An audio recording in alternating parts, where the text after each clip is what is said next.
بسم الله الرحمن الرحيم والسلام عليكم ورحمة الله وبركاته. ازيكم يا جماعة؟ يا رب تكونوا بخير. النهارده جايلكم فيديو جديد في قناتي، يا رب يعجبكم. لو اول مرة تشوفوا القناة ما تنسوش الاشتراك وتفعلوا الجرس عشان يوصلكم اي فيديو جديد انا بنزله. النهارده هنعمل مع بعض وصفة سهلة جدا وكلنا ستات بيوت وبنعرف نعملها، بس انا بديكم افكار تفيدكم في الغداء، في العشاء، في الفطور. طبعا الوصفة دي شاملة كل حاجة، شاملة الفطور وشاملة الغداء وشاملة العشاء. ممكن تعمليها في علبة وتحطيها في التلاجة او وقت ما عيالك تجوع تطلع منها كمان ممكن تطلعي منها للفطار. وتعملي جنبها حاجة بسيطة بحيث ان لو انت مش قادرة تقفي تعملي فطار يعني وكده، ممكن تطلعي منها في غدا وتعملي جنبها برضو بطاطس مهروسة، او تعملي جنبها بيض مسلوق، والدنيا بتقضي وبتبقى حلوة جدا. هي بتبقى انجاز في التلاجة الصراحة. واحلى حاجة ان هي كل ما تبات كل ما طعمها يبقى احلى. طبعا كلكم عارفين الوصفة اللي انا هعملها النهاردة. هعمل معاكم طبق المسقعه الشعبي بتاعنا من غير اي افتكاسات، ما بحبش احط عليها بطاطس ولا بحب اجربها باللحمه المفرومه، بس ان شاء الله نبقى نعمل الوصفتين مع بعض، لعله خير حد بيحبها بالطريقه دي. بس انا عن نفسي لا، الصراحه بحبها بالطريقه الشعبيه بتاعتنا دي. قطعت البتنجان والفلفل حلقات كده رومي، لان انا ما بحطش فلفل حراق رغم ان هي افضل حاجه الفلفل الحراق ليه، بس بما ان انا اولادي اطفال فبحبش احط لهم اي حاجه فيها شطه، بحبهم ياكلوا الحاجه بحريه يعني. تمام. قطعتهم ورشيت عليهم شويه ملح، حسبتهم ينزلوا الميه بتاعتهم، وبقلي زي ما انتم شايفين كده. طريقتها سهله وبسيطه وبتنجز معانا جدا في وصفات الفطار، في وصفات الغداء، في وصفات حتى للعشاء. لو اولادك جعانين ممكن تروحي مطلعاها مسخنه منها شويه وعامله لسندوتشات مع بطاطس مهروسه، وبتبقى حلوه جدا وبتاكلوا احلى عشاء. ممكن نفس الطريقه تعمليها في الفطار، ممكن بقى تطلعيها في الغداء وتعملي جنبها مثلا اكل شعبي زي الطعميه والفول، وتقلي جنبها بيض، وتبقى اكله لذيذه وسهله.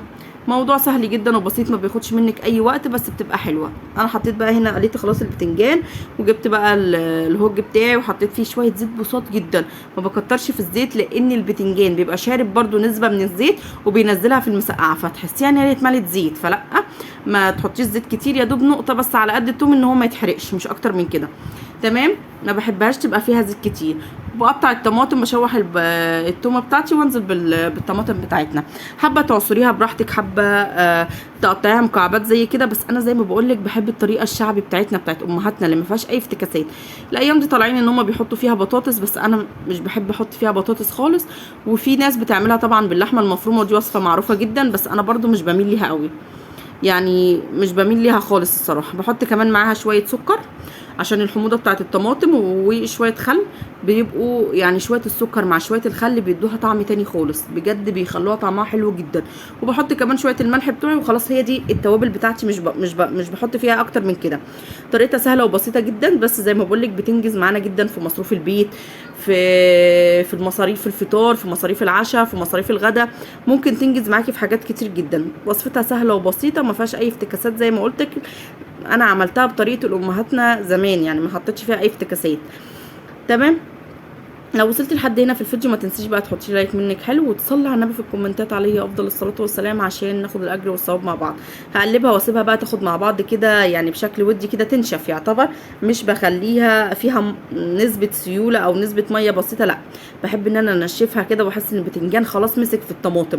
بتبقى بجد طعمها حلو جدا. جربوها بالطريقه دي هتعجبكم قوي قوي قوي. طريقتها سهله يعني، انا مش بعمل حاجه واو قوي ولا حاجه، ان كل الستات شاطرين وبيعرفوا يعملوها، بس انا بديكم افكار غدا، افكار فطار، افكار عشاء. ممكن تعمليها وتحطيها لاولادك في التلاجة، ووقت ما يجوعوا تطلعي وتعمليها منها سندوتشات زي ما بقول لكم، او حتى تاخديها معاكي مثلا وانت خارجه في علبه كده بسيطه لو عيالك جاوا تعملي لهم سندوتشات والحياه بتمشي. طبق المسقعه اهوت بجد كانت تحفه تحفه تحفه، فطرنا منها. انا كنت ساعتها عاملاها فطار الصراحه مش غدا.